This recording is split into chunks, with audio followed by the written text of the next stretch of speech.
Hello viewers and learners of the Postgraduate Diploma in Environmental and Occupational Health.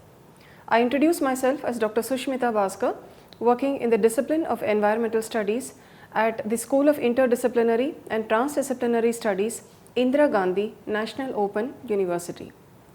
Today we will discuss about the basics of eco-toxicology, which forms a part of the course MEV 004 Environmental Toxicology.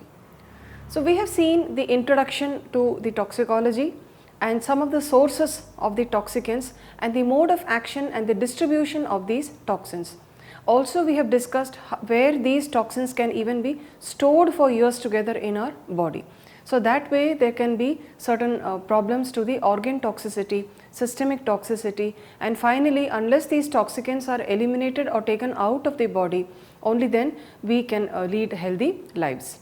So now let us see the basics of eco-toxicology. Eco-toxicology, this term was first defined by René Trohat in 1969. As we see, it combines two subjects, ecology as well as toxicology. So that is ecological sciences and also the toxic effects, the toxicants and all the subject and the discipline that is dealing with the toxic effects of the different substances on the environment as well as on the human beings. Now eco-toxicology, this aims to assess the impact of chemicals and several other toxicants not only on the individuals but on the populations and on the entire ecosystems. So it is on at the population level, at the community level, at the human being, the entire study and the testing that comes under the domain of eco-toxicology. Initially, the important tools of environmental toxicology, these were the detection of the toxic residues in the environment or in the individual organisms. So that is in the environment we were seeing for certain pesticide residues or certain other toxicants. It could be even hazardous waste materials, and then also in the individual organisms, like for example we take the rodents, we take the white mice, or we take the fishes. These are all used for testing of the toxicity of the chemicals. So basically there can be plant assays, there can be animal assays, and then also on the human beings we can collect the blood and we can also see certain other problems and the toxic effects that are exerted at the different levels. The subjects of eco-toxicology, these were developed as a need to measure and predict the impact of the pollutants on populations, on communities and the whole ecosystems rather than on the individuals. So when we are discussing about a terrestrial ecosystem or an aquatic ecosystem, so there we are studying on the entire population, the community and the individuals who are going to be affected by that toxicity which is caused in that entire ecosystem. Now the word eco-toxicology can also be defined as the study of the harmful effects of chemicals upon the ecosystems. This was given by Walker et al. In 1996. It can also be defined as the field of study which integrates the ecological and the toxicological effects of chemical pollutants again on the population, the communities and the ecosystem with the fate of such pollutants in the environment. So when we talk about fate, that means it is a transport, transformation and breakdown of these pollutants in the environment. This definition was given by Forbes and Forbes in 1994. At an individual level, the toxicants may disrupt the biochemical, the molecular and the physiological structure and function of the living organisms, and this can have serious consequences.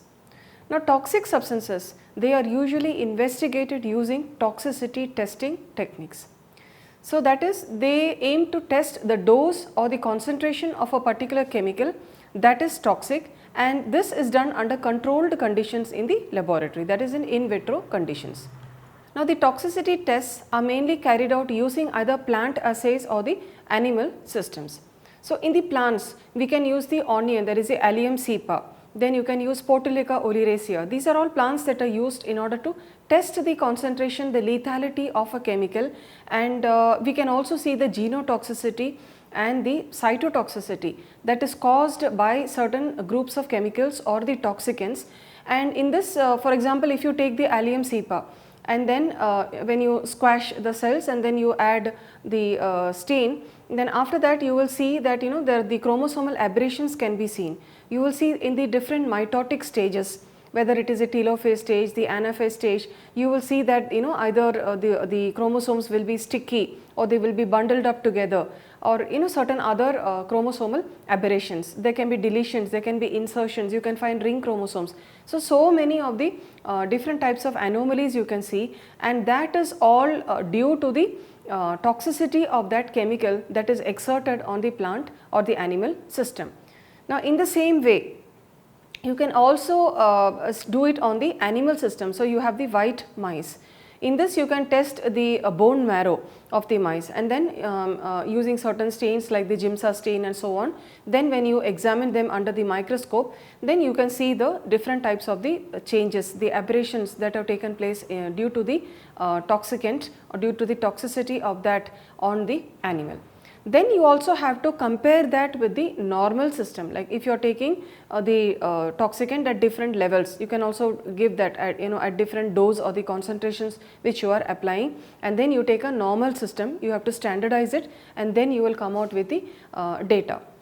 So not only in the plant or in the animals, the higher animals like the white mice, but you can also do it with the nematodes. You can also do the test with the earthworms. You can also do it with the pilar species, that is the mollusk, and so on. So you can take any of these animal, the test systems, in order to test the toxicity of a certain chemical and what kind of effect they will have. In the same way, you can also test it on the fishes, on the algae. So in the fish especially, you can go for the tissues of the fish and where that will be accumulated. So in the tissues, from that you can see how much of concentration of that will be accumulated in the fish. So these are all certain tests that are being done in the eco-toxicological laboratories. Therefore, eco-toxicology as defined by Butler in 1978, it is concerned with the toxic effects of chemicals and physical agents on living organisms, especially on populations and communities within defined ecosystems. So it includes the transfer pathways of those agents and their interactions with the environment. It is also the science that seeks to predict the impacts of chemicals on ecosystems. So these are all the different definitions that have been given by different scientists. And also Walker et al. In 1996, they said that it is a study of harmful effects of chemicals upon the ecosystems. Xenobiotic. Xenobiotic itself means something which is foreign to a body or something which is strange, which is unusual. So also referred to as a foreigner or a foreign particle. So this is used to describe the compounds that are foreign or not normal to a particular organism, and a chemical which is normal to one organism may be allergic or it could be a foreign substance to another. For example, biological toxicants like mycotoxins, aflatoxins, some may be allergic to peanut butter. Okay, so because it is producing some kind of a allergic reaction, so it may be normal to one person but it could be allergic to another. In the same way, you have the gluten intolerance. So it can be normal. So certain wheat products and wheat containing or the food products which are containing gluten. So that is why those people need to be aware and they need to see the food packets and the labels whether that contains gluten or not. Otherwise it can cause hives and several other problems in the system. So xenobiotic may be naturally occurring, it can also be man-made compounds. Some of the important issues which have influenced the development of ecotoxicology. The first is DDT, dichloro-diphenyl trichloroethane. So this has affected people globally, and the DDT, it was first when Rachel Carson, which she came out with the publication of Silent Spring in 1962, and it is a landmark in the public awareness for the potential damage to the human and also to the environmental health from the man-made toxic substances. So this was actually, she challenged the practices of the agricultural workers where the DDT was sprayed, and she saw that those robin birds and the birds were actually disappearing. Later on we also found that there was thinning of the birds' egg shells, and all this was due to this pesticide which was applied in a large enormous manner. And again, this is a persistent organochlorine compound and it remains in the environment for several periods of time, and it also accumulates in the environment. Cadmium, which is a heavy metal in Japan. So this again we have the nickel cadmium battery sectors and several other industrial sectors, and in the agricultural fields it was noticed, and the rice containing cadmium was noticed, and people complained of several joint problems, known as the itai. Mercury in Japan, this was also released from the industrial sectors, where people complained of unexplained ailments like neurological symptoms. They had visual disturbances, then they had paralysis of their hands and their limbs and so on. So this was also toxic, because the inorganic mercury was converted into organic methyl mercury in the aquatic ecosystem by the methylation process by certain anaerobic bacteria. So bacteria made this process, and then all forms of mercury, inorganic, organic or elemental form, these are very toxic to the humans, to the environment. And so the fishes started accumulating this mercury concentration, and since this area was the people are highly dependent on the seafood and on the oysters, on the shellfish and on the fishes, the crustaceans. So the people who consumed these fishes that were contaminated with the mercury, they developed this strange disorder, and since it was noticed in the Minamata Bay, the disease was also referred to as the Minamata disease due to acute mercury and chronic mercury poisoning. PCBs in Japan and Taiwan, this was also an issue, important issue, which has influenced the development of ecotoxicology. Dioxins, which are also the POPs, persistent organic pollutants, they also remain in the environment for several years, and they are released by several processes, by combustion, industrial processes and so on. So dioxin also have several negative effects on the environment, and since they are persistent, they remain for long periods. The contamination of the pristine environments like the Arctic environment by the atmospheric transport of the organohalogens. So all these are certain important issues which we need to know. Now dioxins in the environment, that is specially I am giving a focus. The sources come from the combustion sources like diesel vehicles, coal fired utilities, wood burning and the cement industries. Again from the reservoirs like forest fires, landfill burning, then biochemical and photolytic processes. It can also come from industrial sources like the paper and the pulp mills, from the power boilers, from the chemical industry, from the metal industries. It can also be generated from the incineration sources like the sewage sludge, municipal waste, medical waste and also hazardous waste. So these are all the several sources from which dioxins come into the environment, and they can persist and cause several issues with the human health. The fate of the chemicals in the environment and within. So now that we have discussed some chemicals which are causing irreversible effects in the humans and also in the other living organisms and on the environment, ecotoxicologists are concerned with the movement and the fate of these toxic chemicals in the living organism and in the entire ecosystem. Therefore, the source, transport, modification and final fate of the pollutant are very important in each study. At the organism level, the mechanisms involving the uptake of the toxicant, excretion of the toxicant, sites of action where this toxicant is going to create its toxic effect, the metabolism and the storage, these are also very essential points which need to be pondered upon. Toxicity testing and the regulation and the release of the toxic chemicals. So we all have gone to the laboratories, environmental and ecotoxicological or any of the pharma laboratories. So the toxicity test involving pollutants are based on the test on the individual organism in artificial test situations in the laboratory. So these are carried out on a large scale. These tests are cheap, reliable and easy to perform, and the toxicity testing can be done using single species. They provide useful information for the regulation and the registration of the toxic chemicals, because otherwise how will we know that this thing is toxic for us, or this chemical is toxic for the animals or for the plant or the human system. Testing methodologies. So there are different ecotoxicological and biodegradation tests for the chemical, agrochemical and the pharmaceutical industries.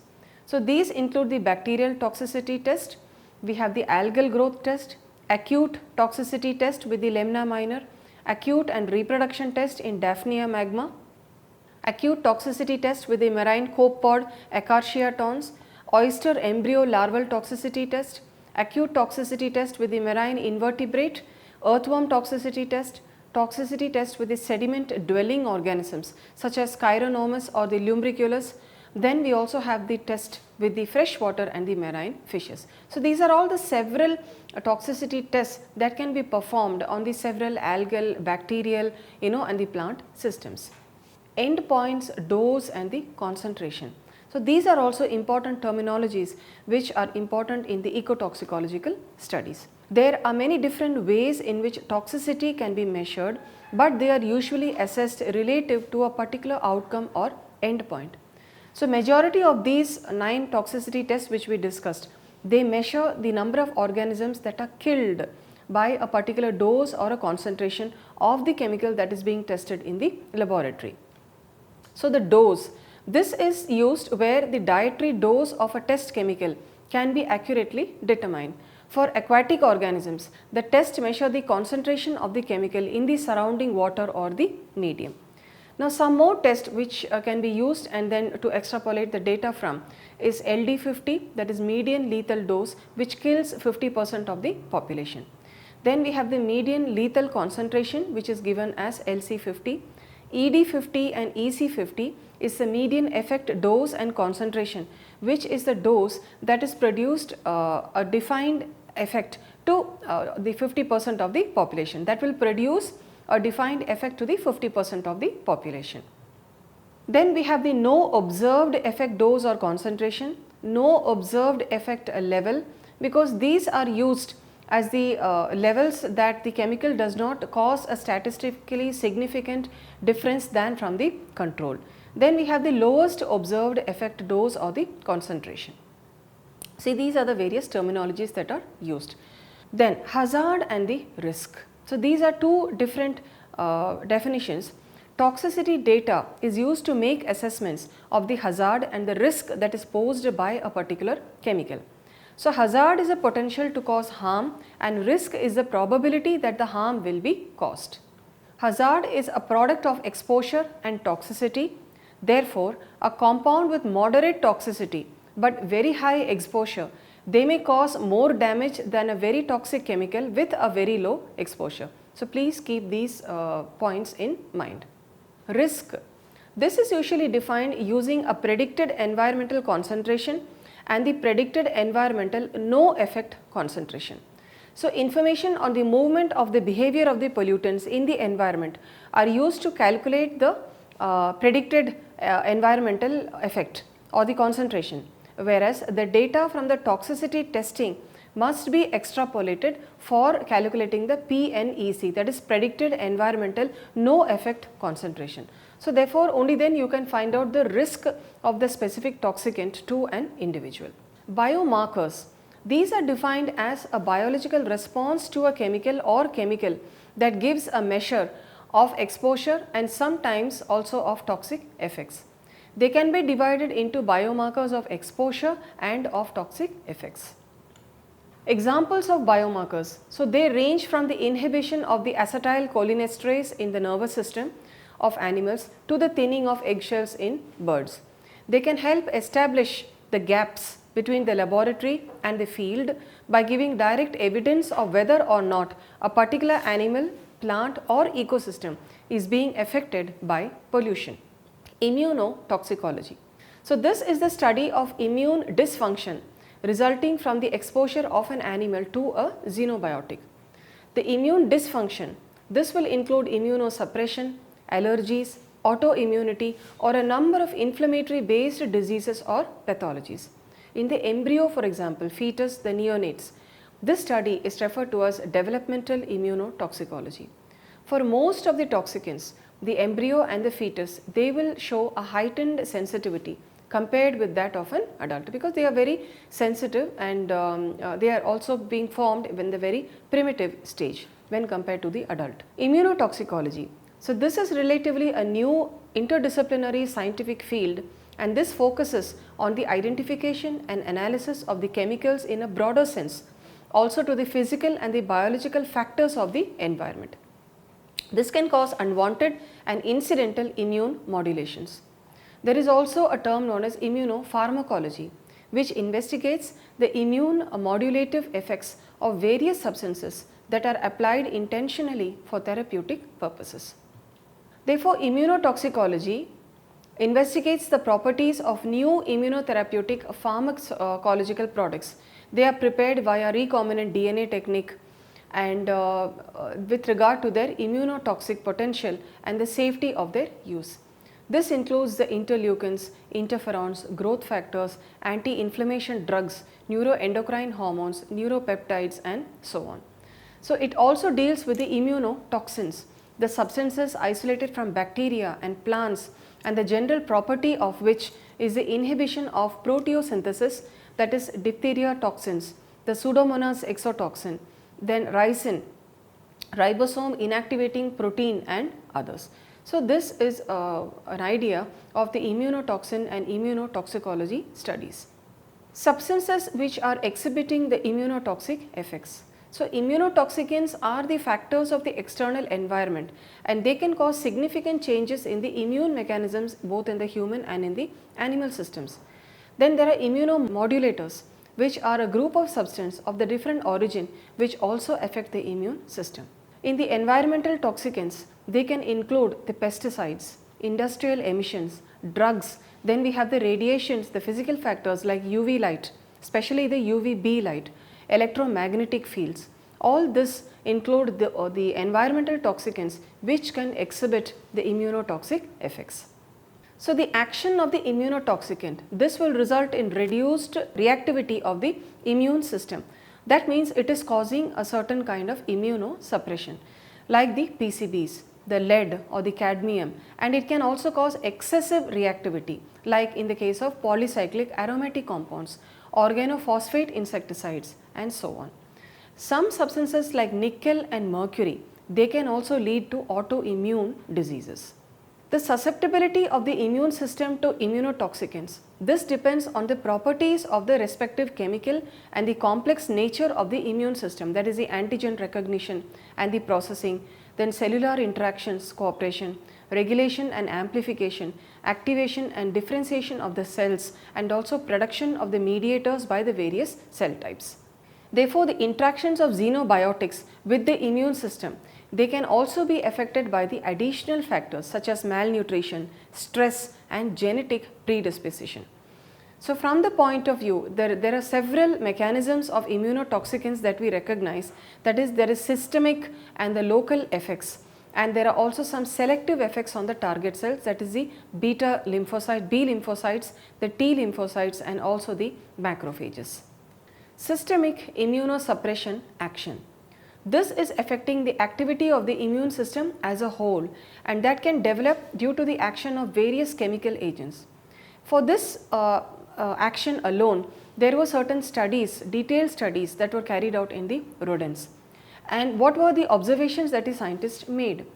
They observed altered weight and histology of the lymphoid organs, quantitative changes in the cellularity of the lymphoid tissue, peripheral blood leukocytes and bone marrow, impairment of the cell function at the effector or regulatory levels, increased susceptibility to the infectious agents or transplantable tumors. Possible mechanisms for the xenobiotic. They can affect the immune cells firstly. They can affect the antigen distribution and or persistence, influence the production differentiation of precursors immunocytes. They can influence activation threshold of immunocytes to antigen growth and the differentiation factors. They can affect the production and release and the metabolism of certain substances like the lymphomonokines, the phytoprotein modulating the immune cell function. They can alter the functional capacity of the platelets and the neutrophils. They can also affect the central nervous system endocrinological homeostasis and balance. Hypersensitivity mediated by the xenobiotics. So, these are all certain technical terms that we have discussed, because we should know the mode of action and at what level even the immunotoxicants can have. Now, the hypersensitivity, this is what first we are observing when we are contracting or the exposure to the contact dermatitis to any kind of a metal or any environmental toxicant. So, contact hypersensitivity, this is induced by the xenobiotics. The primary exposure, it can develop for several days, weeks, it can also last for several years. For example, you can find eczema, erythema, there can be swelling, there can be some kind of the pus formation, pruritus, it all will predominate in the acute phase. Then the contact hypersensitivity, this depends on additional physiological as well as pharmacological factors. It depends on the permeability of the skin, and also age of a person, which affects directly the antigen dose uptake. Now these sensitivity and the sensitive reactions, sometimes people can be even allergic to certain earrings or the metal jewelry that they wear, bracelets for example. They can have several metal induced problems and hypersensitivity. So it could be caused by pains from the polycyclic aromatic compounds, from pesticides, from different chemicals like the formaldehyde, epoxide, drugs like the neomycin and also certain plant products. Then contact dermatitis can be from the nickel jewelry, metal frames, dog collars and so on. Nickel will easily dissolve in the weakly acidic environments of sweat, and its salt will have the high ability to bind to the proteins including albumin and protein of the complement system, which can create the conditions for the development of these hypersensitivity reactions. Other hypersensitivity reaction, they include the pneumonitis that is induced by inhalation of various allergens like the farmer's lungs, the furrier's lungs, the pigeon breeder's disease, cheese washer's disease and so on. So in this slide I have given you some examples of the hypersensitivity reactions, like you have the farmer's lung, which is actually caused from moldy hay. Then the sawmill workers lung disease formed from the moldy wood dust. Then the bird farmer's lung, proteins that are excreted in the bird droppings. Then you have the mushrooms washers lungs and also the malt workers lung. Both these are due to the spores and the molds, the moldy malt which is inhaled, the spores which are inhaled by the farmers. Then you have humidifier lung, where there is contaminated humidified water which is persistent. Cheese washers lungs, this is caused by the Penicillium species. Then you have the hard metal washers lung. So here again you have the hard metal dust, cobalt and so on. So there are so much of the different type of the moldy dust and the contaminated settings in farm and agricultural environment. So even these products, agricultural produce, also can cause certain pneumonitis and toxicological disorders of the lung. Autoimmune diseases. So one of the characteristic features of the immune system is the recognition and development of immune response to various xenogenous antigens, and these are present in the external environment and the absence of immune response to the own tissues. So some degree of autoreactivity is a normal feature of the immune system, because some proteins, many carbohydrates, lipids, nucleic acids, these are all potential antigens that are capable of inducing humoral and cellular immune response. An impairment of the immunotolerance caused by various factors. Some more diseases of the autoimmune diseases which are caused due to environmental toxicants are autoimmune glomerulonephritis. This is specially caused by mercury and gold. Then we have the IgA deficiency, which is caused by diphenyl hydantoin. The production of autoantibodies that was induced by the Spanish toxic oil incident. Scleroderma resembling lesions that has been induced by the vinyl chloride, which is used in the plastic manufacturing sectors, where they use vinyl chloride even for the flooring and in the rubber industries. Then autoimmune hemolytic anemia. This is an interaction of the antibodies with erythrocyte bound penicillin or the pesticide edieldrin. So these are the several autoimmune problems and the toxicity, especially with reference to immunotoxicological studies, where the environmental toxicants, heavy metals, vinyl chloride, pesticides, we have discussed dioxins, then the dieldrin, DDT, the same way certain other the chemicals like the vinyl chloride, also certain plant and the biological products. These all can cause eco-toxicology at the plant, animal, in the entire ecosystem, and finally the human beings are affected irreversibly. And many of the diseases, even these autoimmune diseases, they can be life threatening. It can cause several diseases which have no cure at all. So that is why environmental toxicants, these need to be thoroughly investigated, they need to be understood, and we need to go in for organic food products, and even avoid the use of certain heavy metals and heavy metal jewelry and certain other the paint which is actually giving out the fumes of all these chemicals, which can induce certain other autoimmune diseases. So I hope you have had a good understanding of this subject, that is the basics of eco-toxicology and with special reference to the immunotoxicology. Thank you for your patient listening.